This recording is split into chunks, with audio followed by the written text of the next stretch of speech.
Today on the show, it's all about the latest movie from Walt Disney Pictures, the long-awaited live-action retelling of The Little Mermaid. As you may or may not know, my favorite Disney animated feature is The Little Mermaid from 1989. On top of that, one of my absolute favorite Disney characters of all time is Ursula, and Ariel is my favorite Disney princess. To say I love The Little Mermaid is no understatement. So when it was announced that there was going to be a live-action rendition of the film, I had mixed feelings. I was excited about the possibilities, but also very protective of the original film. So what did I think of this latest version? Find out in this episode as I discuss it all with my friend and Disney Coast to Coast Patreon member, Gerardo. We talk about the new additions to the film, the classic moments recreated, old and new music, our favorite character portrayals, and so much more. Journey with us under the sea as we discuss all things The Little Mermaid. A classic has been aging, and now it's been reborn with a Disney reimagining. And now I bring in my pal and longtime listener and patron of Disney Coast to Coast, Gerardo, here to talk about the live-action Little Mermaid, an episode a long time coming. Right, sir? Yes, a very, very long time coming. Yes, you very adamantly wanted to do this episode. And I said to you, I promised, I said I will hold off. Like, when the time comes, it was in my notes for, I would say, a couple years, I think. That's crazy. Alrighty, so before we jump into the live-action Little Mermaid, let's just go back where it all started. I mean, you were too young to remember when it initially came out, I think. I was not alive. Yeah, that's what I figured. Okay. So the original Little Mermaid, the animated classic, was released on November 17th, 1989. Let's start with, like, how were you introduced to it? It's sad because I can't remember my first time seeing it because I was too young. Like, it was probably one of the first movies I ever saw. I was born in 1990, so it came out the year before. And I just, from what my mother tells me, is like it was the VHS that kept going around till it literally the tape, literally broke. So then I have like 7 different versions of it because I kept buying it again and again, and I have like probably I think the latest Blu-ray as well because get those physical copies. Physical media, folks. I'm telling you. I will tell you, I rewatched right before going to see the live action, even though it's ridiculous. It's one of those films I know backwards and forwards, it feels like, but I still felt like I should revisit this before I see the live action. And I did. I popped in my Blu-ray, and I'm glad I did instead of watching it on Disney Plus, because there are some phenomenal special features that are not on Disney Plus, like the making of sort of behind the scenes things, which, just going to say, folks, physical media has that sort of stuff. So if it's your favorite film, I will say it over and over, get the physical copy if it is a favorite. I know. I miss special features, man. My favorite special feature probably ever is the Little Mermaid, the ride through that was planned for Paris. Yeah. It is so good. Yeah, if you don't know what we're talking about, folks, I think it was originally on the DVD, they created a digital version of a dark ride through, and this existed long before a dark ride for this attraction ever existed. So it was kind of like this, why doesn't this exist in real life? And then they kind of made a version of it in real life, but it was on the DVD first, which is kind of exciting. I was 7 years old when it came out in theaters. I do remember seeing it. I don't remember specifics, but I do remember like seeing it, and really up until that point, I feel like everything I'd seen Disney-wise in movie theaters was re-releases, like Peter Pan and stuff like that. And I feel like this was the first one. I could be totally wrong, but I do remember sitting there and being like, wow, this is something special. And definitely being at an age where I didn't realize like this was, the start of something. And, it's funny now because like looking at even this live action one and how, it's doing pretty well. Or even films like Frozen, where like you look at it from a very business, or at least I look at it from a very business point of view. At the time of Mermaid, I was just like, nope, this is something special. But like looking back now, I'm like, Hollywood and the Walt Disney Company especially must have been losing their minds. I can't even imagine what all the variety headlines must have been when The Little Mermaid came out and changed the game forever. I mean, it is not an overstatement, in my opinion, to say that we have no idea what Walt Disney Animation would be if it weren't for The Little Mermaid, or if it would even exist. Like, that's how dire circumstances were at the time. So I don't know. I definitely got a sense as a kid there's something special about this.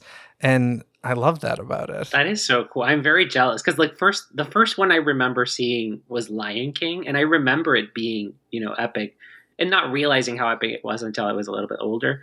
But that must have been so cool that like you got to witness that and like see little bits of that. And it was like funny because you'd see it everywhere in Disney. Like now these days, like I get it's all synergy and all this stuff. But I remember on Disney Channel, they had a making of starring Alyssa Milano as the host that you can find on YouTube that I really wish was on the Blu-ray, but it's not. Surprisingly not, yeah. Yeah, I wish that existed. There was that. And then Sam Wright, the voice of Sebastian, he had like several like concerts on Disney Channel. Like they really were pushing this, and it was huge. It was massive. That is really cool. And like you see it it's just such a different like landscape now. But I guess overall, and like going back to like watching, because I watched it last night, also like you, I'm like, I know this film backwards and forwards. And it's such a good, I don't think I'd ever, especially now, I was like, I really appreciate it. Oh, this is such a good film, and such, even like just technical aspects of it that are so good and that still hold up so well, that I was just like, I seriously appreciate it more and more every time I watch it. It's such a beautiful piece. Yeah, I know I've said it on the podcast before. I'm not sure if I said it yet in this episode, but it is my favorite piece of Walt Disney Animation. Little Mermaid is my favorite. Beauty and the Beast, a very, very, very close second for me. But Little Mermaid just has all the feels. I have one of my Disney VHS tapes from my childhood, and it's The Little Mermaid. Like, it sits on my shelf. I love it. It is packed full of memories. And so this film, the original film is very special for me, which means when you hear, oh, there's going to be a live action version, there's like, at least for me, there were those feelings of trepidation of, ooh, what are you going to do to my girl? Like, she's my princess, but also kind of excitement. I will preface this by saying I really enjoyed the new movie a lot. We're going to be ripping it apart here today, and there will be it was not perfect by any means. And so, it might come off as, did you even like this movie? Yes, I'm telling you up front, I very much enjoyed this movie. But we're going to get into the little details about it. But I'm curious, you had some actually pretty cool experiences as far as seeing this new the live action version. So why don't you talk about where you saw it? Twice, I believe, in two very cool locations. Yes, because I was like, let's go for it. So I got to see it the first time on the early access screening at the El Capitan Theater in Hollywood. And it was the very first screening. So the energy in the theater was just crazy, and it was incredible. They had like a costume parade. They had we won a basket of goodies, which was incredible. I bought my tickets like a month before. I was like in the first hour of sale. And it was so cool also just to like watch it, because we were the first audience to see it after the premiere that happened in the same theater. So there was like something about that was really cool. It was also in 3D. And then I saw it a couple of nights ago again at the Chinese theater, because I was like, well, let's just watch it across the street now. But I got to see it in IMAX. And it's one of those like, because some IMAX screens here and there at AMC's are like not really IMAX screens. And so that one is a real one. So I got to see it there, and it was really cool, a very different experience, and much more relaxed too, because I was, I got to actually like hear most of the first time I saw it, like the crowd was so intense that at some moments I couldn't hear what was being said. So I was like, uh-oh. But it was still really cool. Like both experiences were fantastic. And yeah, I'm happy that I did it. So yeah, both of those theaters are right in Hollywood and Highland for those of you listening. The El Capitan Theater is a movie theater owned by the Walt Disney Company, and they show only Disney content there. And then the Chinese theater is the famous Grauman's Chinese Theater, was the original name. Of course, the recreation of that is in Disney's Hollywood Studios, and that's where the premiere of Mary Poppins was. So both Disney history in those spaces. I went to a normal movie theater, but I gotta say I went to a theater chain I'd never been to, because I was meeting up with my friend Brandon, and I went to a Harkins theater, which I'm not familiar with this chain, but it was one of like their premier theaters. You know how like all theaters now have like lesser and better auditoriums within their cinemas, it seems like. This was one of the premiere ones. They had like the curtain that opens and closes, so it was like a really nice movie theater, nice big screen, good projection, good sound, and I was very happy with the experience. But your experiences sound extra cool. I gotta be honest though, El Capitan, I'm kind of picky about just because of the comfort of their seats. I have become very spoiled with recliners. Like, I have become that guy that will seek out theaters that has a recliner, and so that's what I did. To be fair, I'm becoming picky too, but I think with here it was like all the other elements were so, were so much better that I just had to be there. I totally get it, and that's fair and valid.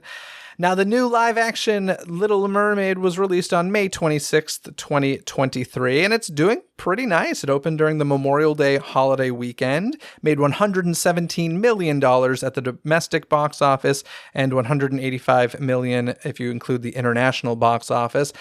It was big. It wasn't like the biggest, but it was a big opening. Didn't do as great overseas as you might expect. I don't know if it was political reasons or racism or what, but a little surprising because overseas these films tend to do really, really, really well. But I will say they spent $80 million on promo. The promo campaign for this film was $80 million. That's a lot of money. But I will say, leading up to this, it felt like an event film. And I haven't felt that in a very long time. Like, even for Marvel films, I feel like the hype for this was longer. And I feel like this was a very normal thing when I was a kid. Like, movies were hyped for a very long time. Now it'll be like, I'll see a trailer for a movie in a theater that I never heard of, and it'll be like coming out next month. I was like, oh, where's this been? So, they obviously had a lot of faith in this, and I loved to see such a great just promo period for it. Absolutely. And I'm loving all this stuff. I mean, that we're getting more stuff than usual. Like, we're getting a meet and greet character in the parts, which we'll talk about later, I guess. But we're getting more than we get with those live actions. And I'm all for it. Like, I love that it's not only the film, it's also, seeing the merch, like, or running into the merch, or going to the parks and seeing it there. So yeah, it's been such a cool, and that whole thing has been such a cool journey waiting for it. And seeing I'm a big, like, I follow like so many like Instagram fan pages of this movie. And yeah, even like I remember them posting like leaks and stuff like ages ago, and like pictures of like filming in Sardinia, and it was like, so to have come all this way, it definitely felt like an event. See, I'm the complete opposite. I've been avoiding it like the plague. I was like, I really didn't want any spoilers with this. Like, I knew very, very little going in. I knew it was The Little Mermaid and live action, and I knew who the cast was. And that was about it. I knew there would be new songs, but I didn't listen to them in advance. Like, I knew very little purposefully. I have a lot of respect for that, because I feel like I end up enjoying. I kind of did that a little bit more with Aladdin. Like, I kind of went in blind, and I feel like I enjoyed it more. Like with Mermaid, me watching the live action for the first time, I was much more nitpicky about it. Also because it's like closer to my heart. But with Mermaid, I couldn't. Like, literally the moment, I think a week before the premiere, I was like, okay, no more. And I literally had to like stop myself.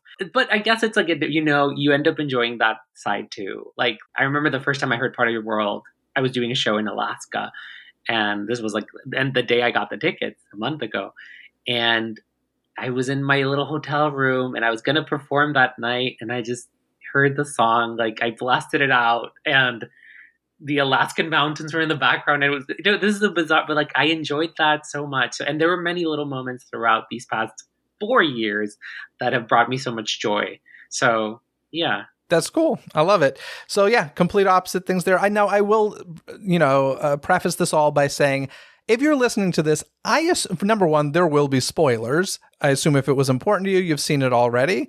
It's been out for over a week at this point. And also, I'm going to assume you've seen the animated film, so we're not going to go into all of the details of story and stuff. So I want to start simply with some things that were different and updated in this new movie.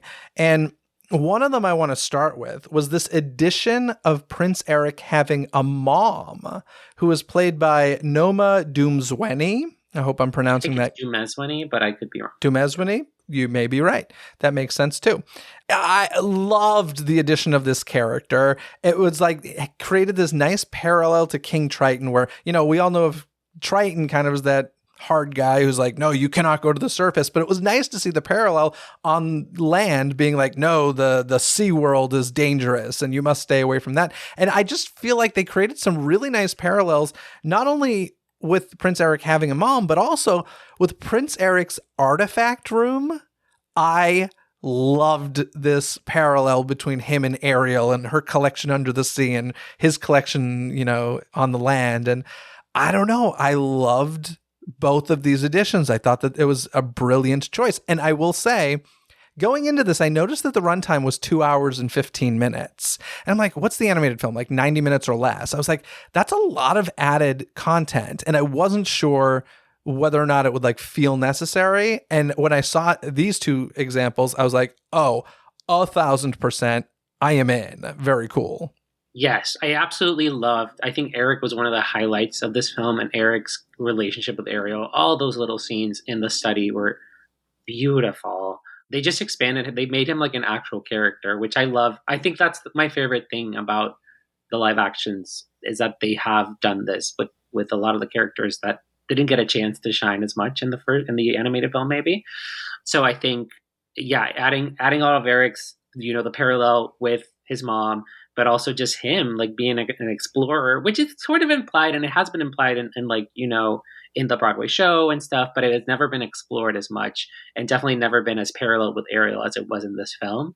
And not to mention Jonah Howard King, I think, played him beautifully, and his chemistry with Ariel, with Halle Bailey, was really lovely to watch.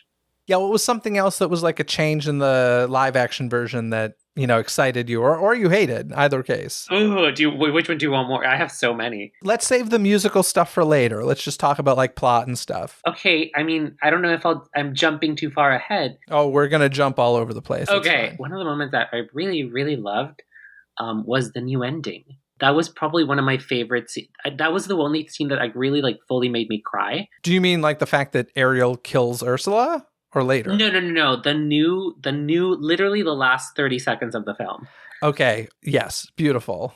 I loved that last exchange with Triton and Ariel. And I love that it was them on a journey, that it wasn't their marriage, but it was them on a journey and having the mer people, which that kind of happens in the animated film. But I feel like the way they framed it here was that we're with you along the way. And I don't know. That was a lovely little thing. I 100% agree. There's a few moments at that end that kind of gives me chills. And number one, did it not feel like the ending of Luca? Because that's why. And I love the ending of Luca. But yes, there is a little bit of that because with the parent, and I mean, they're obviously we're in Italy. They were filming in Italy, at least. It's mer people. We got Jacob Tremblay as the voice of Flounder. But it did. There's something about the parent supporting and that being part of the journey or her journey that was lovely, and it wasn't as explored. I feel, at least in the ending in the original film. Yeah, we definitely see that King Triton comes around by the end in the animated film. But there was definitely that exchange between him and Ariel was beautiful. And I'm going to tell you the moment that I'm like getting chills thinking about right now. And I don't know, it's like strangely makes me emotional is when, so you have Eric and Ariel sitting in like this rowboat rowing out to the ship. And King Triton takes the back of that rowboat and lunges it forward toward the ship.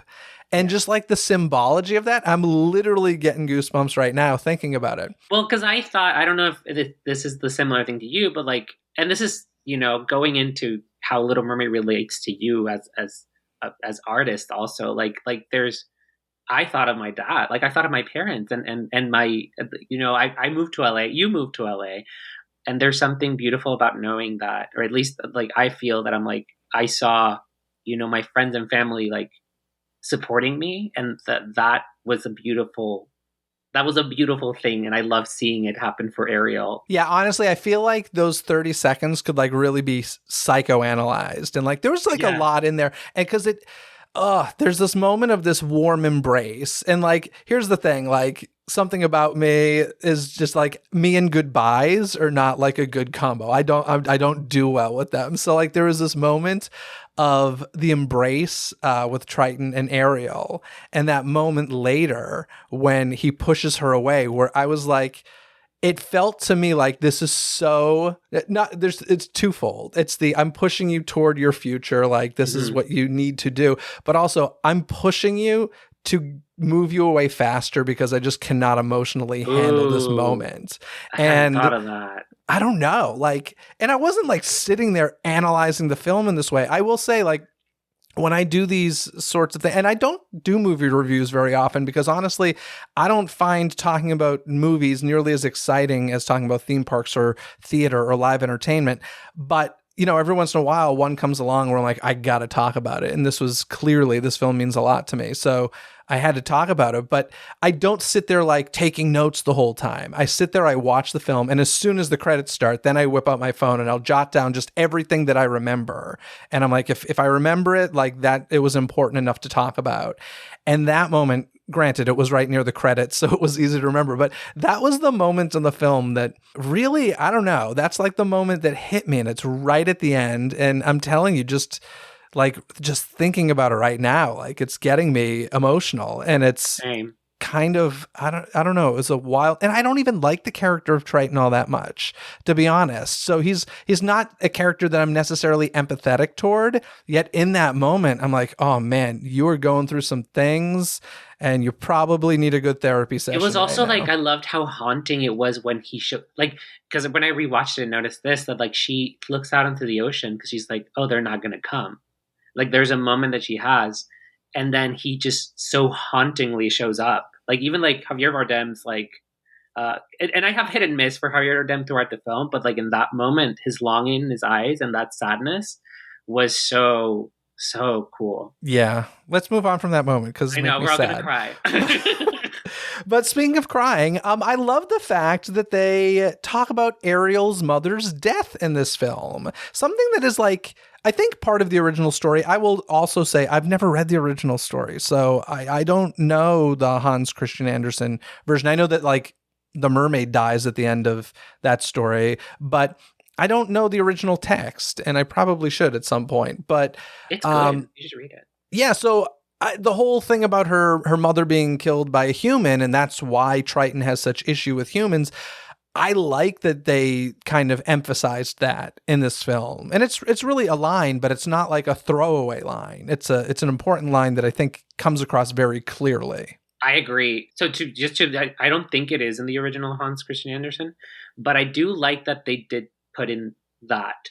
I will say I want it a little bit more. Like I feel like, and this might be now that Did you want a flashback? Did you want a flashback of Ariel's mom being maybe murdered? Ew. We get it in the direct to video prequel that I don't consider canon because it clashes with the animated series, and that's more close to my heart. So, anyways, yeah, and parentheses on that, I feel like those little lines that they throw away, I think, are key to like these live action movies, and I think that was on me of like that I had read about it before. So for me, when I saw it for the first time, I was like, oh, I want it more. And it was just what I already knew. So people do what Jeff does. Don't read anything about these films before you go in. You're going to enjoy them more. Yeah, there's spoilers for everything everywhere, and to a point it's hard to avoid, but I just skip past it. I also I've just reached a point in life where I guess FOMO does not affect me nearly as much as it does a lot of people. And I'm just like, yeah, I'll see it when I see it. Like, it's fine. Good for you. I'm not going to say, I'm sure there are things that I could still feel that way about, but for most things in my life, I'm like, it's fine. Like, it came out on a Wednesday night. I saw it the Sunday. I was like, I'm good. Like, we're good. It's all good. Another thing, though, that was made more clear in this that is touched upon very briefly in the animated film is the fact that Ursula is related to Ariel and Triton. And I like the fact that that is now canon. Like it's made very clear, like she's related to them. And therefore there's, it kind of adds a whole other dimension to it. But I love that that's there. I know, me too. And it was in the Broadway show. So I kind of, and it was in drafts, right? It was in drafts of the original story, I believe. I feel like there's a line in the original film that mentions, when I lived in the castle. Like Yeah, she lived in the castle, but I think at one point it was like when they were developing the film, the animated one, they were considering that they were siblings, and then it just got cut. Okay. But I think that's why that's where that comes from. I want my Triton and Ursula backstory at some point as well. Listen, if this one does well enough, it'll happen, I'm sure. I mean, that'd be cool. I would love that. I want more of the, and that's one of the. I don't know if you want to jump to this, but like one of the things that was added that I liked, but I really wanted more because I was like, this is a whole world building, and I need more of this story. But the whole, them being more of mythological creatures and like the mer people, the seven sisters being each. I thought that was a really cool concept, but I was like, come on, I want each of their movies, I want each of their stories, like. You mean each of them being from a different sea and coming Yeah, together? I thought that was a cool concept, but I don't Yeah. feel like it figured. I mean, it didn't have time maybe to figure into the story this time around, but I thought it was a cool concept. Yes, I agree. I did like that detail as well, that they were all coming from different seas and joining together, and maybe the terms, I don't know, maybe sisters is a term used like more in a sorority sort of way, not like a sorority, but maybe not biological sisters. I don't know, because they are all different races. So maybe Triton's just a daddy going around town. But so apparently, there's a book that I actually just got from Amazon today. That's like a prequel book. Mm-hmm. And I don't know how canonical those prequel books are, but I was like, I want to know because apparently they explain more in that one. It's called Against the Tide. I just got it today. But yeah, it would be interesting to know more about all that, about like the Seven Sisters and their whatever they do in their kingdoms, in their all around the world. Yeah, I bet you there's more content to come out. A Disney Plus series, Ariel's Sisters. I don't know. They'll figure it out. I want to talk about Sir Grimsby because holy crap, for the first time ever, he had a purpose, it felt like. Yes. He was like matchmaker, and I loved how much he was like rooting for Prince Eric and Ariel. I loved from the very beginning, from the introduction of Grimsby, I was like, this guy's got more to him than he does in the animated film, and I loved that. And he was still faithful, I feel like, to the animated film counterpart. But yes, I did love he was more of a, I guess he is a parental figure as well in the animated, but here, because we had the queen that was like the stern parental figure, he was I guess truly the Sebastian to Eric. So that was very nice. I thought Grimsby was lovely. Now, a little detail that I loved was the discovery of Ariel's name during Kiss the Girl. Instead of it being whispered into his ear by Sebastian, it was looking up at the Aries constellation in the sky and figuring it out that way. And I just thought that was like, it's one of those things that's like, does that need to be changed? No. But I was like, but it is a better idea. And I don't know what those meetings were like, but I don't think there's anything wrong with Sebastian whispering it in, Eric's ear. But yeah, I don't know. This was better. I liked it. I thought it was beautiful. I thought it was lovely. That was another one of my favorite like new scenes. Also because it just like highlights their chemistry too. I feel like in the animated, they're still, it's a different, they're more like nervous towards each other. And then this one, it's just like this lovely moment and the whole written in their stars thing. And it's funny too. Like she's like, bleh, with like the L. Now, something that they did a change on that I don't see how this benefited the film at all. I don't know why it's there. Maybe you can enlighten me. The curse included an additional twist this time around. Not only did Ariel need to kiss Prince Eric by the third sunset, but also she would not remember. Ursula did this behind Ariel's back. She made it so that Ariel would not remember this fact that she needed to kiss Eric in order to, break the spell. To me, very dumb. And I just felt so underdeveloped and underutilized, and I don't think it added anything to the story. Yeah, that was one of the things. And I remember when I was watching, I was like, huh. And then when I watched it again, and when I watched the animated one again, I was like, this was so unnecessary. first of all, and I think my main problem with it is that it kind of like stripped Ariel of a little bit of agency, because then she's not actually fighting for that kiss. And the thing is, it's already, I feel like it being the kiss of true love already has a very specific, like Ariel doesn't have to just go up and kiss him. Like she has to work towards his love, right? So I found it odd. I also don't understand why they did it. Yeah, I'm not sure. I really was thinking about this as I was watching the animated one yesterday. It was like, I don't know if this was necessary. Like I think maybe sometimes I think that because they wanted to, there's a lot of like stupid like BuzzFeed articles that like you're like, oh, why didn't she just write down that like he needed to kiss him? But I'm like, that would still be, it's because it needs to be a kiss of true love. Like you don't, you didn't need that extra layer. Which is explained in the animated film that she Mm-hmm. says, this can't just be any kiss, Exactly. So it's explained. So that interesting point about, write it down, because I was confused as to why in this one, Ariel did not sign a contract. It was like, what did she give? Like a piece of her, I thought that was cool. a scale and her blood or something. And I said to my buddy who I saw it with, I was like, why didn't she? And he said, oh, because there's always been this theory of why didn't she just write it down? If she can sign her name, she can write. She should have written it down for Eric and been like, hey, kiss me. But like you said, it needs to be true love's kiss. Yeah. And they could have, because they could still have, like, I thought the scale thing was actually very clever, because then it kind of like just, then you don't have the idea of this, whatever alphabet people use underwater. Because for all we know, maybe they use another alphabet and like it's a different code symbol. So maybe she can't write human, but she can speak human. It's a different, I feel like that could have worked, and still, we would have gotten that idea. Oh, she can't write it, but like she can still have her agency and like working towards that. Because then I feel like it landed too much on Sebastian. Like it landed too much on Sebastian, like working for it, but your protagonist of the story is Ariel, so like you want to see her working for it. So that, I think that was a big flaw of the new movie. I would 100% agree. One interesting thing I touched on earlier, though, is, Ursula is killed in the same manner. She is stabbed by the front of the ship there. But instead of Eric driving, do you drive ships? Steering that ship? I don't know what you do with ships. It was Ariel instead, girl power. So that was a thing. I thought that was kind of fun, clever, and she saves Eric. Or how does Eric get saved? I had like a little bit of issue, but I also liked it. I kind of loved seeing her, because she was clever, and like seeing her steer the ship, like with her, like, climbing her way through it was really cool. I do think that there's something, and I was reading an article about it the other day, like there's something also beautiful about Ariel in the animated one is saving everybody all the time, and nobody ever saves her. Like if you think about it, until Eric at that moment. And that also makes Triton realize that like this is a good guy. Like not all humans are bad.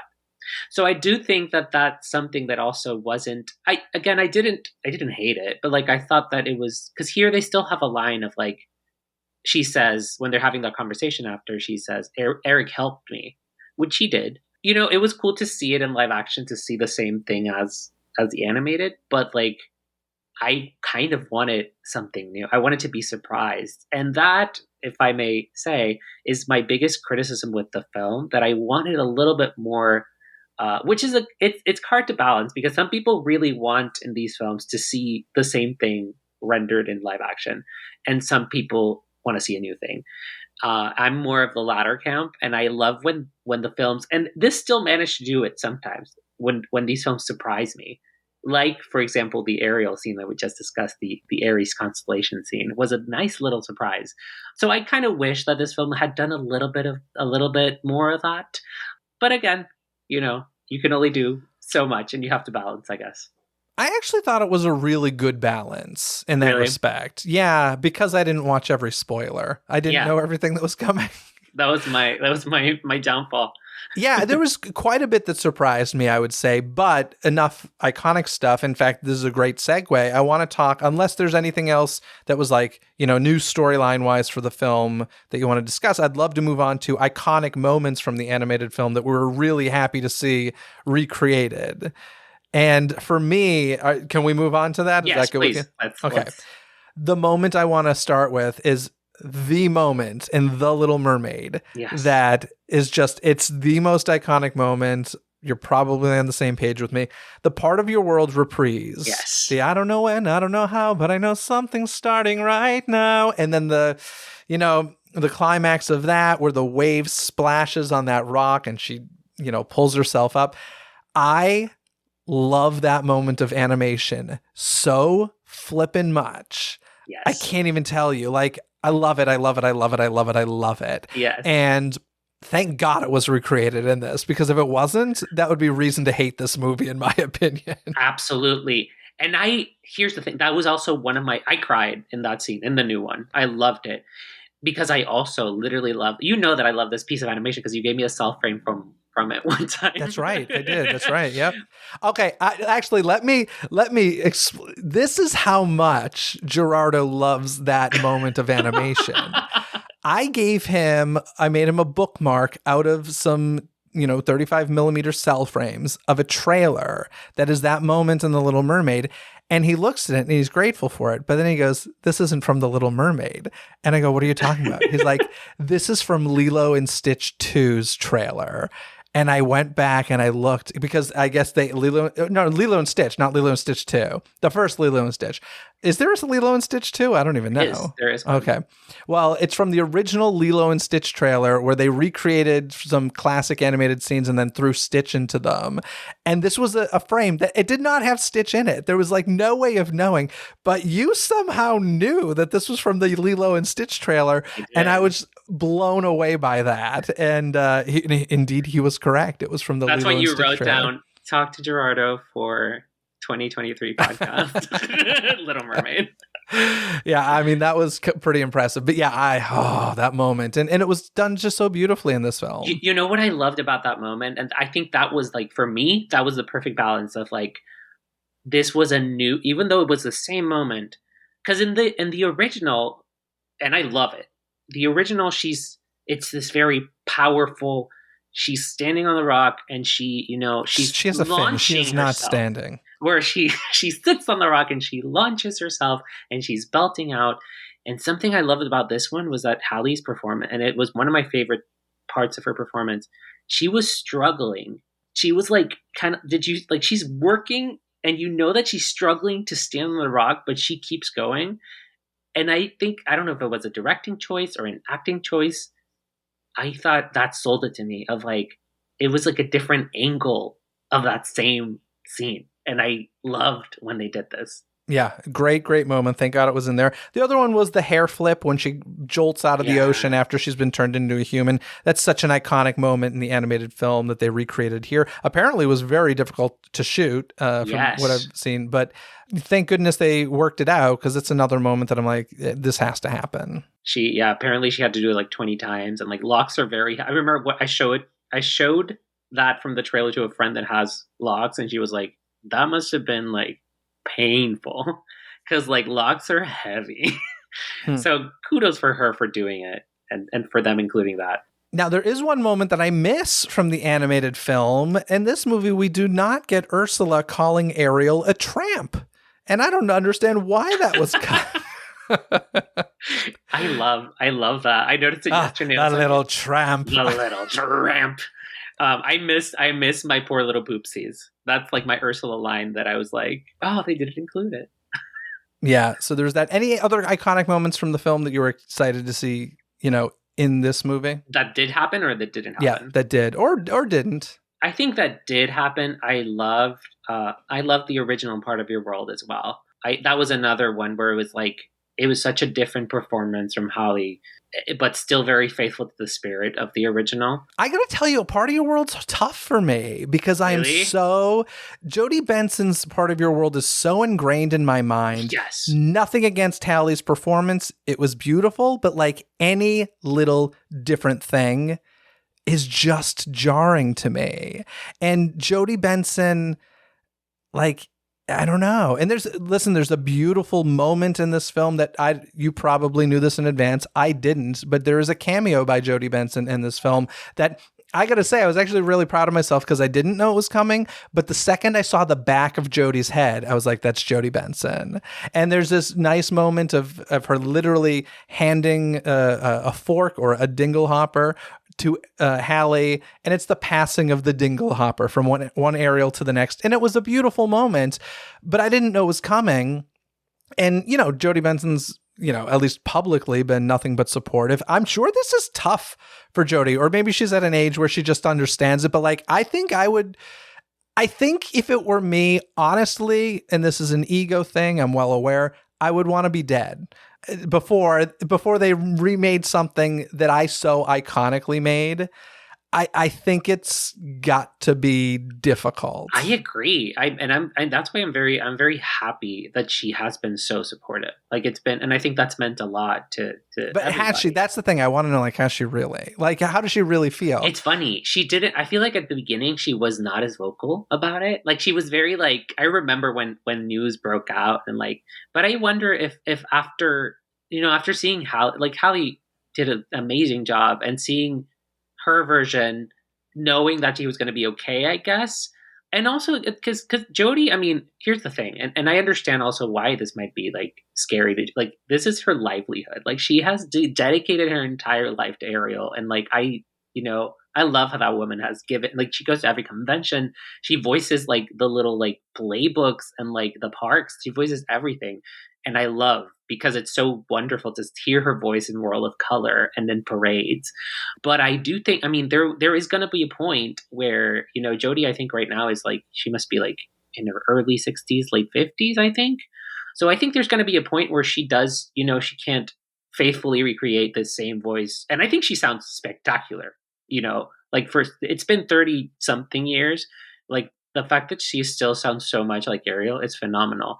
But I do think there's going to be a point that she, she's not going to be able to do it anymore. And I hope that, I think in Hallie Hallie's voice really sounds so remarkably similar, I feel, to maybe not exactly the same, but I do think I feel like they could have gone with a lot of people that could have had a pretty voice, but I think the texture of Hallie's is a very specific, and she shares something with Jodie's. Like there's it's almost like a mezzo, like a lower voice that can go really high, that sounds like a mermaid. And I think that that's why Jodie's voice is so beautiful and it's so memorable. Jodie is 61 years old, and I don't know if this is factual or not, but as far as I know, anything we've ever heard Ariel in has been Jodie. Yeah. And I know that that's not the case with a lot of characters. I know Paige O'Hara has sadly aged out of performing Belle. Yeah.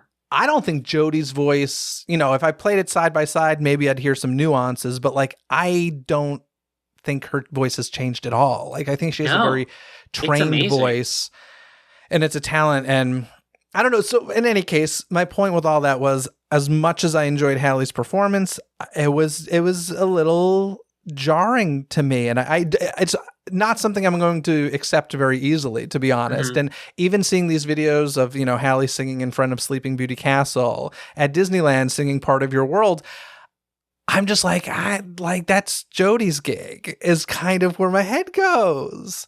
I will say, like, nothing will ever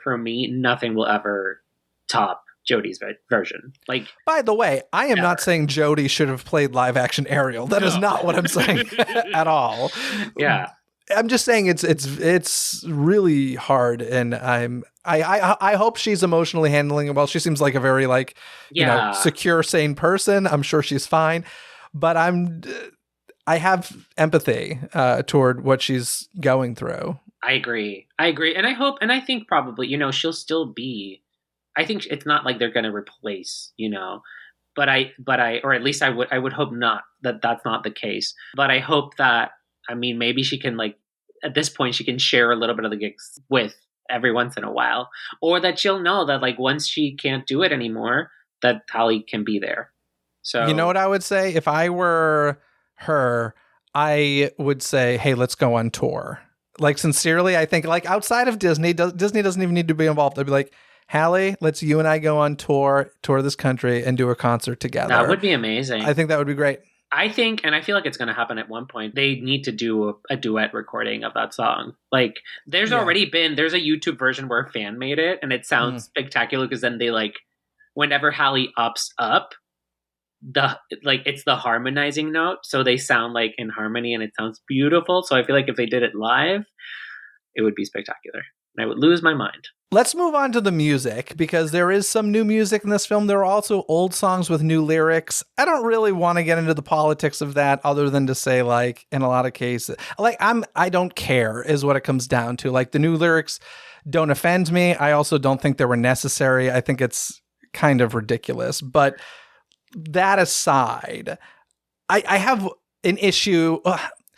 Well, this is my opinion, but I don't like how in this film, basically the only characters that could sing and talk that weren't human or mer people were like Sebastian Flounder, like the name characters. The other fish in this world didn't sing, didn't speak. And because of that, something like Under the Sea, they were going for more realism, right? Like the look of Sebastian and Flounder were much more realistic. I would have liked to have seen them go more cutesy animated personally. And I wish that the whole undersea world felt that way, because I really missed in the song Under the Sea, I missed like all of these background characters singing, especially now if you're going to go change some original lyrics, which they did for political reasons, stuff like the newt play the flutes, the carp play the harp, the place play the bass and they sound in sharp, the bass play the brass, the chub play the tub, the fluke is the Duke of Soul, and all of that. Change those lyrics if you're not going to have these things playing these instruments, which they did not. And I wish they would have had, or at least some of the animals. Commit to either version, right? Yeah. Like you either sing that and portray that, or change those lyrics and don't. Like they lived in the middle with that, and it frustrated me mostly because I knew that they were willing to change other old lyrics for different reasons. Yet this one contradicts. And again, I feel like that's one of the, like, I feel like I wanted more changes that were not necessarily for, either political or to check off a box, but like that were actually creative changes. And I feel like we got little of those in the songs. I would have loved, for some reason, when Lin-Manuel signed up, I thought that they're going to make a rap. Like instead of that, they did. I know. I thought they were going to make a rap in Under the Sea. Oh, okay. And that would have been like an interesting, like if they took that out and then put a rap and like maybe it's a different, it's just different. It's like new and it's its own version. No, I don't need Lin-Manuel raps and stuff, especially when they don't fit in the world. And let's talk about Scuttlebutt. Scuttlebutt is offensively bad. Oh my God. Listen, let me preface that by saying maybe the song isn't bad. It does not fit the world of this movie.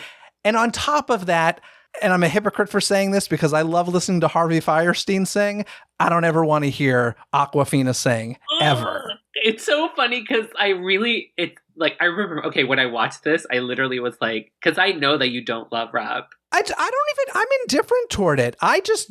It doesn't fit this world. Like, this really was like, if I were Alan Menken, I would have fought and been like, this doesn't belong here. I think it could have fit the world because, again, I feel like I wouldn't have minded an Under the Sea rap section. But I guess the annoyance is, like you said, with Lin-Manuel attached, I was expecting rap. Like, that annoys me. No, it doesn't. Just because he's attached, it shouldn't mean there needs to be a rap in there. And that's what this felt like to me. Well, and my biggest issue with Scuttlebutt was that the purpose of that song is for Scuttle to tell them that the prince is gonna get engaged to this woman who we think is Ariel, but it's not. And that is lost in the song.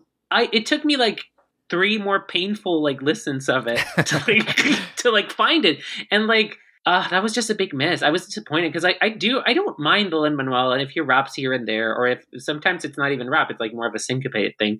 But totally. I think that could have still worked, but here it just wasn't. It wasn't benefiting the scene. It wasn't benefiting them because they Awkwafina sounded terrible, and on purpose, I guess, or not. I don't know. No, that's what she sounds like. It was so bad. It was so bad to the point that I'm so now the only way I enjoy the song. There's a channel on YouTube that does Lin-Manuel songs sung by Lin-Manuel, and it's this guy who has the identical voice to Lin-Manuel and does it as like an impression of him. Look up the Scuttlebutt by Lin-Manuel doing both parts. It's so No. bad. It's so bad that it's like hilarious. Like it's the only way I can listen to it now. I will say, so I was watching this with my friend Brandon, and both he and I are very much like when we're watching a movie, we're focused on the movie. We're not talking or anything like that, especially in a movie theater. Nobody should be talking. But I did look at him when this song was going, and I don't even remember if I said anything or just gave a look or what, but it was a moment of just like, this, it just so took me out of the world of the film. It was a hard eye roll. And I turned to my boyfriend and same thing. I was just like, I'm sorry. yeah, it's unfortunate. So Scuttlebutt, listen, I'd love to see a director's cut where that scene is simply deleted. I agree. I would love that. Yeah. Another musical thing that kind of drove me nuts, speaking of something being deleted. First of all, Vanessa, we will get to because she is magic. But her song was like cut. That beautiful song in the animated film where she's looking in the mirror, and when Scuttle realizes that Vanessa is Ursula, they took away the lyrics, but she like still hums it, and I was infuriated. Like, really, I love that song, and I think, and Vanessa is phenomenal in this movie.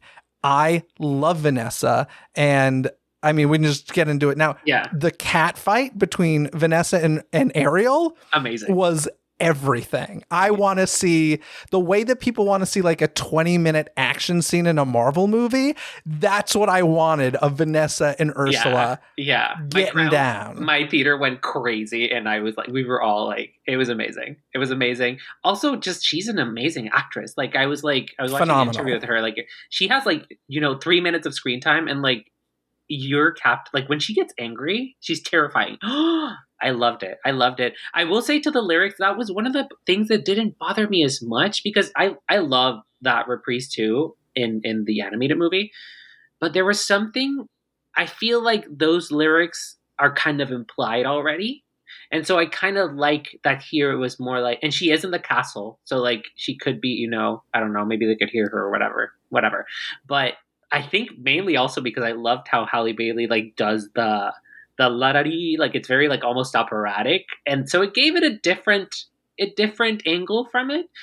But I enjoyed it, and I enjoyed how it starts in the movie. Only in the soundtrack, it's not here, but in the movie, it starts like it sounds like it's coming out of a little speaker, and then when she puts it on, it kind of like, So I feel like that would have been the little lost with lyrics. So I kind of like the just the oral quality of it was there. Overall, I love the way they handled Vanessa. I honestly think Vanessa may have been my favorite performance in the entire film, which is insane to say. So little screen time. Remember when Dame Judi Dench was nominated for an Oscar for like so few minutes? And what movie was it? She played the Queen, and was it it's in Shakespeare in Love? Yeah. And I think she won the Oscar for that.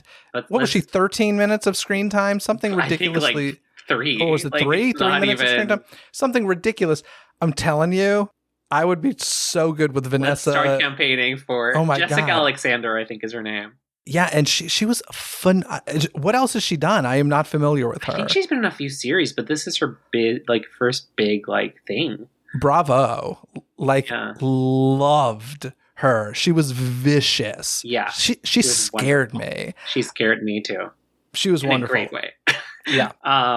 Yeah. So another one, jumping to another thing that I actually really liked, For the First Time, which I think that was my favorite song of the new additions. It was called For the First Time. It was called For the First Time. Yeah.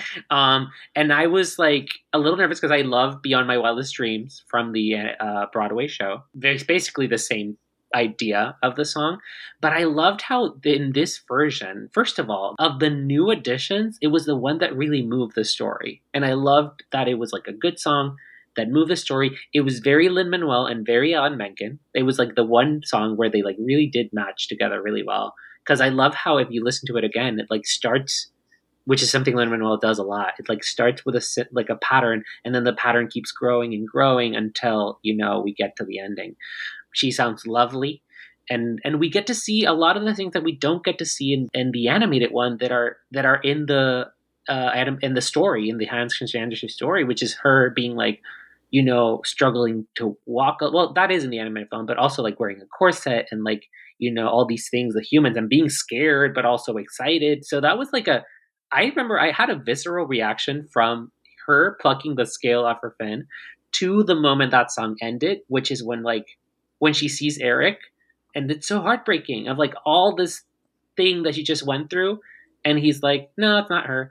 It's like that was the idea was very faithful to the original story, and you get a little bit in the animated film, but here it was really more explored, and I loved it, and I love that it uses the theme from Beyond My Wildest Dreams, but also that's in the score of the original. Da, da, da, da, da, da, da, da, da, da, da, da.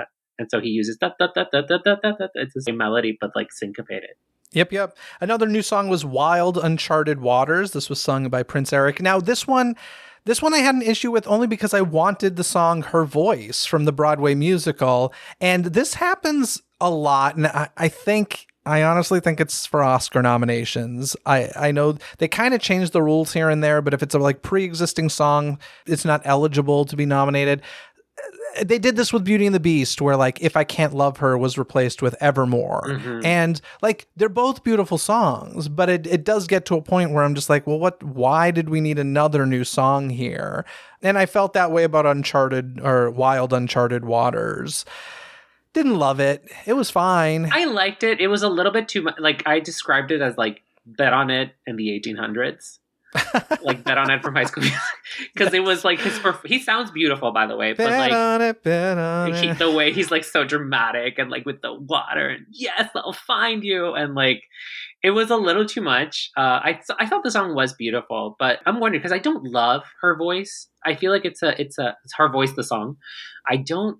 I like it. I love that song. I like it, but it's not my favorite. I don't love it as much as like If I Can't Love Her from Beauty and the Beast. But here, I feel like the only thing that Wild Uncharted Waters is that it's like too many ideas, because he's like, it's like it combines like this idea of like I want to go explore, but I also want to be with you, but like it's the same thing, but like is it?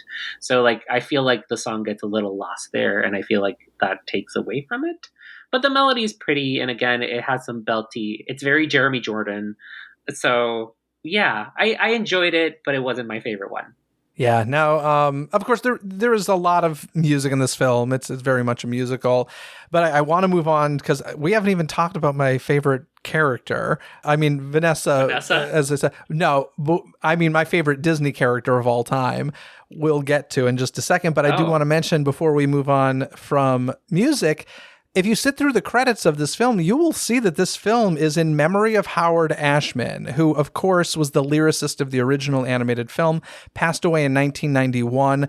But enough can't be said about how he completely rejuvenated Walt Disney Animation Studios. And I know that you can't really pinpoint it to one person, but if you could, I think you could say it was Howard Ashman.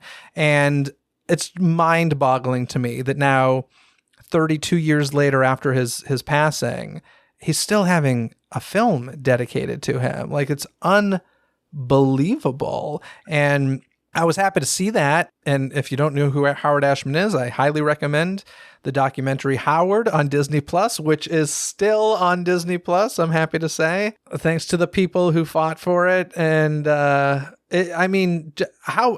was not expecting that, like that was quite surprising to me. I of course knew because Instagram, but like, and I wanted it to be my only complaint is I wanted it to be like the first thing after the credits. I was like, I want him to be there, but I was happy. I was very happy. I thought it was long overdue.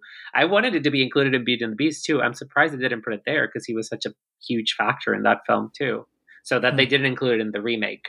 But I guess because the original Beauty and the Beast has that dedication to him. But yeah, I completely agree. It's that's like, I watched the documentary like preparing for, like, that was one of the last things I watched before watching Mermaid live action, and wow, it's just he's like one of those people that I'm like, I thank him, like I'm so grateful, and like the fact that he was working as an artist to get these things out, knowing that he was going to die so soon, is so heartbreaking, but also so inspiring. And it's like the Walt Disney Company owes so much to that man, and we owe so much to that man. You know, as loving Mermaid and Beauty and Aladdin so much, like I really am grateful for how Howard Ashman touched the Walt Disney Company. Yes, absolutely. Let's move on to some characters. Now, as I said a moment ago, my favorite Disney character, literally tied with Mickey Mouse for me, is Ursula. And we have not really talked too much about Melissa McCarthy's portrayal of Ursula here, which, you know, I gotta say, when they announced her, I was like, okay, I like Melissa. I'll preface this by saying I really like Melissa McCarthy. I actually used to run into her a lot of the time when I was working at Warner Brothers. She Oh, was there. I think I started right as like Gilmore Girls was ending, which she was on, but I remember more of her shooting Mike and Molly. And certainly not friends, not even acquaintances, but she's I your would bestie.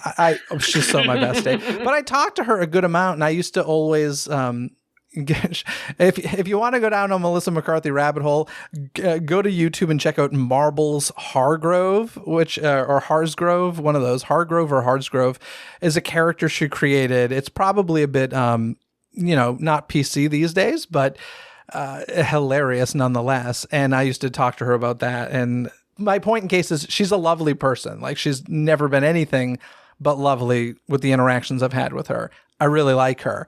But it was hard for me to be like, I don't know. And I went back and forth watching this movie. Like, there were moments where I was like so into it, and there were moments that it felt a little sketch comedy to me. And one thing that I'll say was, like, she was clearly putting on a voice, right? Like, Ursula is Pat Carroll, and that voice is so distinct. So for her to do a character voice, it was interesting because what I will say is it still sounded like Melissa McCarthy. This wasn't like a classic case of hire a celebrity and then completely change their voice, like something like the Super Mario Brothers, where they get Jack Black.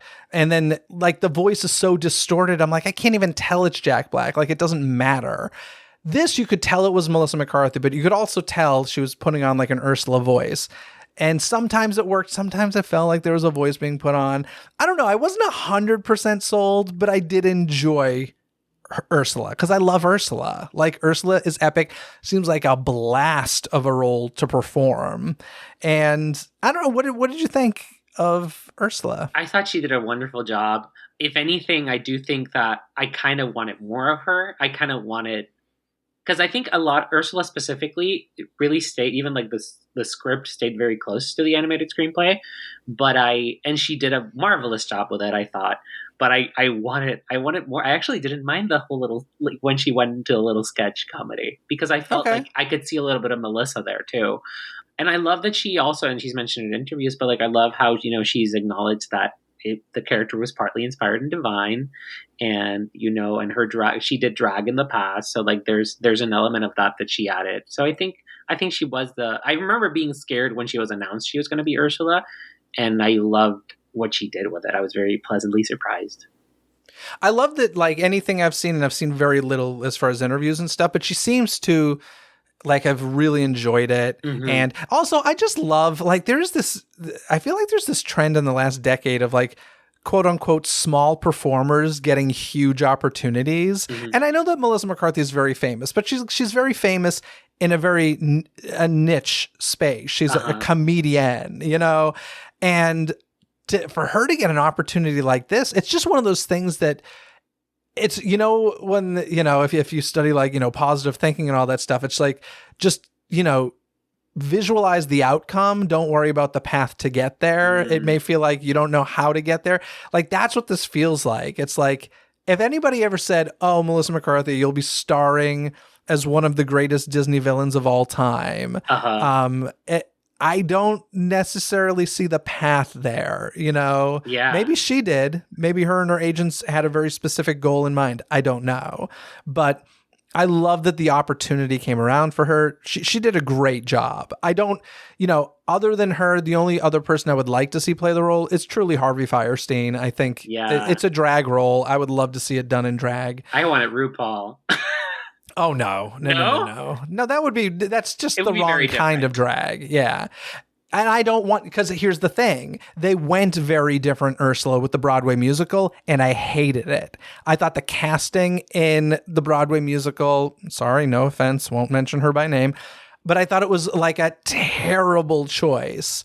And there's something for that, right? Like, as I said, Pat Carroll has made it so iconic that sometimes the best option is go in the completely opposite direction, because there's gonna be that comparison.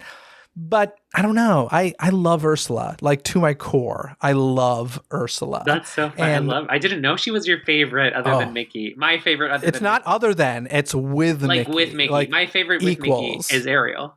Yeah. Okay. Ariel is my favorite Disney princess. So, yeah, so good. So, yeah, Melissa, like, she did a great job. But there were moments that, I don't know, I'm really particular when it comes to Ursula, so this just might be a me thing. No, I thought she did great. Like, yeah, again, as I said, I was very pleasantly surprised. And she sings so good, by the way. I just want to mention that. I was not expecting her to have like a good voice.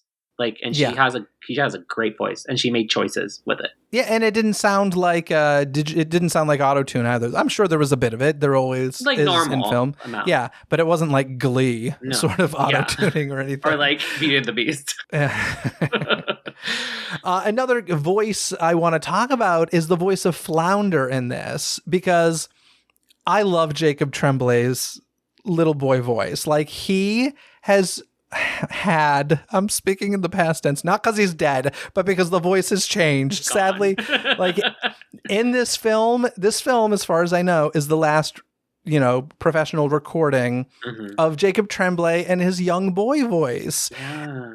He is a phenomenal actor, as we've seen in many films.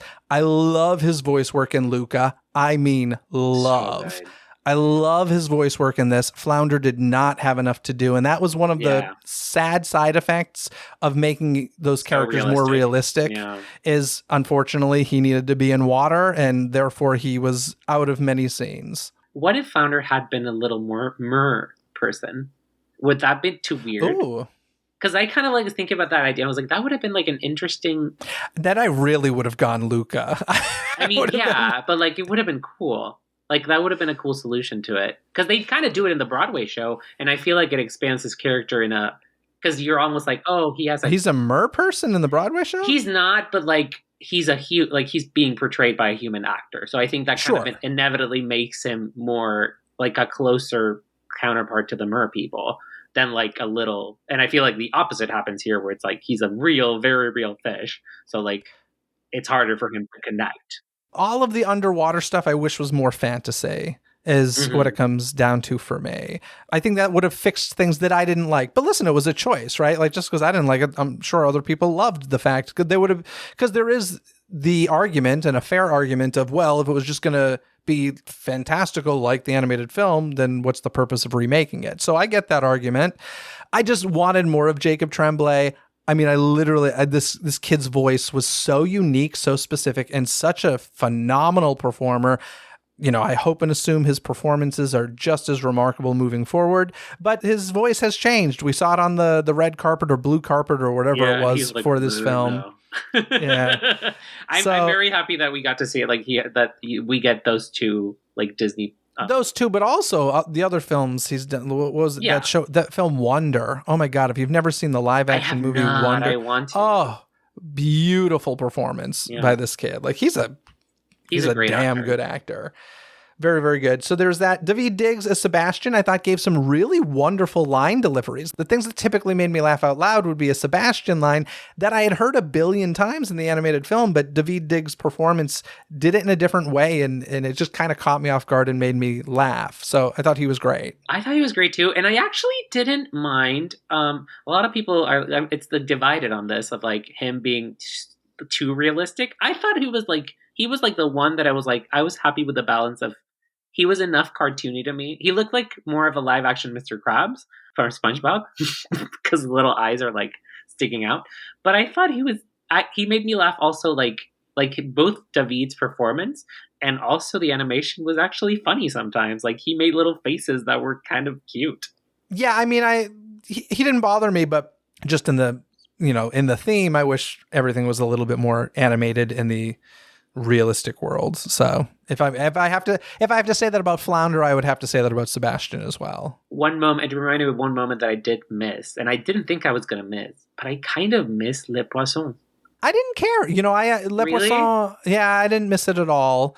And I did read from the director after watching the film that it was purposefully cut because it was just one of those things that was too animated. So, The audience was going to be like, yum. And Sebastian was going to be like, oh my God. Yeah, so we should say, I don't think I've mentioned, Rob Marshall directed this, who also directed Mary Poppins Returns, and I believe he did the Into the Woods for Disney as well. So he does like these epic musicals for Disney. I will say, let's go on to like kind of ranking and scores for this a little bit.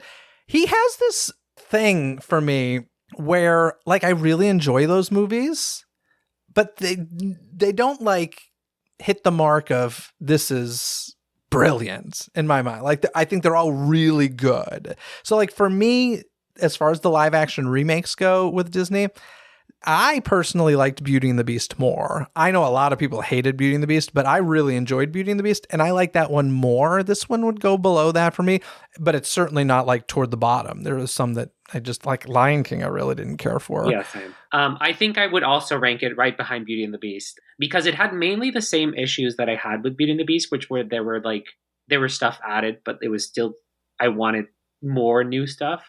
I think what gives it the angle is that like Beauty and the Beast is my like favorite. And also I did one thing that I loved Alan's score in the new Beauty and the Beast. I loved it. I didn't love the performances vocally, but I loved Alan's score and like what he did with those orchestrations. And I felt like with Mermaid, there were moments that I liked a lot.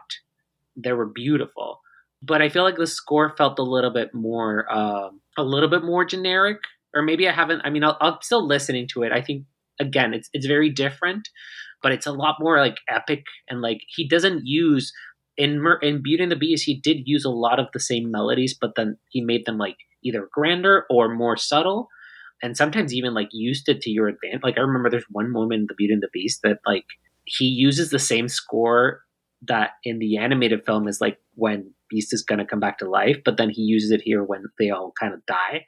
And it was like a big hit to me when that happened. And I feel like he didn't do much of that in this one. And I would have liked that a little bit, but that's just, my little opinion. But yeah, I think behind Beauty and the Beast, I still think Aladdin of at least of those is my favorite. Whoa. I know.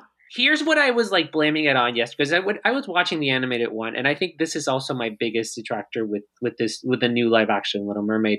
I think the pacing of the new one, and I think that's part of the reason why it is longer, but I feel like pacing was a little slow sometimes. I didn't feel that way. I got to be honest, and I was concerned. 2 hours and 15 minutes. Yeah, is a long. Once you go over 2 hours, I think you become a long movie.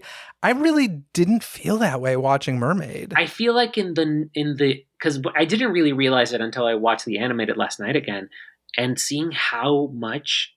And this is why I was like, when I was telling you earlier in the podcast, I was like, I hadn't noticed this technical aspect of it, but it's the original animated Little Mermaid is so visually, it's almost like an old Hollywood film where like every movement that Ariel does with like her hair or like her hand is scored. Like Ellen like has there's a string that moves. And so that's something that I love. And it happens in a lot of Disney films where like Mermaid does that so much. I had not noticed it really until last night that it does it in every frame. And I think that helps it with its pacing. That film moves very fast. And I think that's something that I missed. And I feel like in Aladdin, that's the only one where, and it still has like pacing issues here and there, but I feel like because Guy Ritchie's such an action like person, that movie moves very fast too. And it captures that energy, which I feel here and in Beauty and the Beast as well. It moves a little slower. And sometimes it's a good thing because it lands some beats better because it's more dramatic. But sometimes overall, I feel like I did want it to move a little faster. Alrighty. Well, I mean that I think That's what I got to say about the live action Little Mermaid. I will probably go back and see it again at some point. It's very enjoyable. One thing we didn't talk about was the visuals. When you're shooting a film, quote unquote, under the sea, it's a lot of CG work. CG work doesn't excite me. I've said this many times. Like, that's part of the reason why superhero movies don't excite me a ton. I don't like to see a movie that's made with green screens and blue screens and in a computer. I didn't think the underwater sequences looked particularly great. I missed Bubbles, if that makes sense. I felt like there were a lot of scenes where it didn't feel like it was underwater. I actually liked how underwater was handled in this movie, and I didn't expect to like it because I think it's a hard thing to do. I've been enjoying actually looking at the behind the scenes of this. First of all, because they used a blue screen, not a green screen. So it looks a little bit more closer to what we see on the screen. But it's fascinating. There was a clip of like under the sea where the turtles are moving, and they had a bunch of people, even though they weren't needed because they were all like, but I guess for the animators to track them or something. And I just thought it was funny that like they actually had dancers dance the things. I don't know if I listened to an interview with Rob Marshall the other day, and he was saying that so they hired a dance company that created, and they gave them each like, you're like this sea creature and this sea creature, and they developed the dance moves by looking at how these sea creatures behaved. Did they do motion capture? Did they do like no? It was just like animated. I guess like reference, like old animation. But I thought that was a cool little detail. So yeah, I mean, I'd say overall, very enjoyable film. Go see it. And that's what I have to say. Let's move on to the parks just real quickly because we can meet the new Ariel in the Disney parks. But it's an interesting thing where you can now meet animated Ariel or live action Ariel. They have their own spaces. Disney is acknowledging both of them. It's a little weird. I don't know. How do you feel as a fan of consistency, Jeff? Well, I mean, I think that they're completely throwing it out the window. I think it's a missed opportunity that they should have had original animated Ariel at Disneyland and then have that. There's that little Ursula's grotto at the animation pavilion that's just wasted away, as over Ursula Disney would California say. Adventure. Over at Disney California Adventure. I would have loved to see that repurposed for. I'm still holding up that like maybe we'll get for Oogie Boogie Bash this year. I feel like they need to have Ursula, like live action Ursula. That's because we've never seen a face Ursula. We've only seen her be a masked character, but we've never seen a face Ursula that can interact with people. So they better. I would say there's a very good chance of that happening. And frankly, I wouldn't mind if there was a Vanessa as well. Oh God, I will lose it. Like if they have a Vanessa, they will make. I was not planning to go to Oogie Boogie Bash, but like if that happens, it'll be sold out by the time they announce that. I know. So I'll sneak in. I would be surprised as well as if Ursula did not appear there. But yeah, I don't know. 2 Ariels in the parks. How do you feel about it? Yeah, I mean, I don't love it. I just think it's weird. It's weird even to have them in the same land. I'm like, why? She could even like be in Adventureland, and I wouldn't mind it as much because I feel like she fits the more Caribbean aspect of the new film. Yeah, here's the official verbiage from Disney to cast members. The question, how should we differentiate the 2 Ariels? How do I know which Ariel guests are asking for? And Disney's official response to them is, regardless of origin, the character of Ariel should always be referred to as Ariel. You may refer to the characters individually as Ariel from the live-action story or Ariel from the animated story. If a guest is asking where they can meet Ariel, you can help them by asking if they're interested in meeting Ariel from the live-action story or the animated story. Oh, God. So, yeah. The new live action The Little Mermaid film is a reimagining of the 1989 animated film. So I'm like, all right. I don't like that. Yeah. Yeah. I mean, I hope they move because I would love, I want to go like later in the summer to meet her. I love that she is there. I love that she is in the parks. I'm okay with that.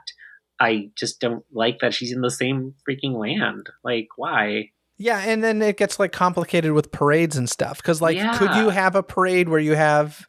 I mean, could you? Yes. Should you have a parade where there's a Little Mermaid float followed by Beauty and the Beast float, and we've got like a live action Ariel on the Little Mermaid float and animated Belle on the Beauty and the Beast float? Like, not that that's happening, but I'm saying this is what this opens up. So, It looks like she's super popular. Like I saw the oh, I'm lines, sure. Yeah. and I think she'll continue to be. So I just hope they give her. I think she deserves her own little home, and preferably at DCA. And I want to see her in her tail. The new tail is beautiful. That was one of the things that I love. I didn't mention that, but like Halle Bailey overall, but Halle Bailey and that beautiful tail and the animation where I just love the visuals of that. That was probably my favorite of the underwater stuff, just looking at her move. Yeah. Great movie. I loved it. And Gerardo, I kept my promise. And you came on the show. We talked about it. I can check this one off. Yay! Finally. Long time coming. What are we going to do now? I mean, it was a couple years ago. It was pre-pandemic they announced this, right? They announced it like in 2018. And then they announced Halle Bailey as Ariel in 2019. Because then we met in person in 2019. At D23 Expo, yeah. And you had just done the Aladdin review like a few months earlier. So I think that's why I was like, oh, this needs to happen. And you still wanted to do this one. I don't think I was nice to Aladdin. You were. I listened to it again like last week. Oh, okay. Was I nice to it?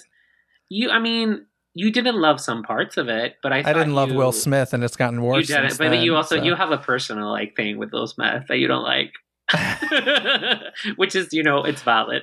So yeah, but I did love, I was like, oh, that's so cool. I want to be there for Mermaid, and you kept your promise. So thank you. I want to be where the people are. I want to see him dance. And anyway, Gerardo, this was a blast talking about the live action Little Mermaid. Thank you so much for coming on to discuss. And before we go, is there anything you want to plug? I would just say, you can find me on Instagram as Gerardo Tonella or Jerry Tonella as well. And yeah, I'm an actor and director, and I do a bunch of stuff in theater and films. I just posted a little cover of Part of Your World, so check that out. And you mentioned, so you were in Alaska for a show. What show were you? Yes, that was Jersey Boys. Jersey Boys.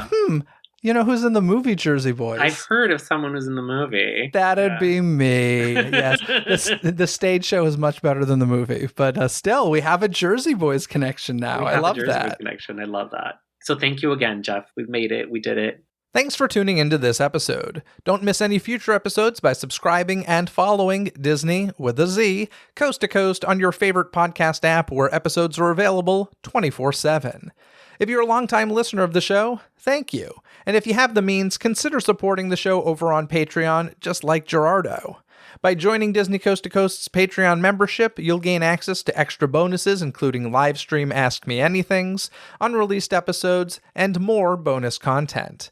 Take a look at all that's available by clicking the Patreon link in this episode's description, and thank you for considering. Until next time, anything you need can be found in this episode's description. From additional information and links discussed in this episode found in the show notes, to the DCTC hotline where you can leave a voicemail and be heard on a future episode, contact info to reach me, access to the show's official website, some free gifts from me to you, and so much more. So be sure to check out this episode's description.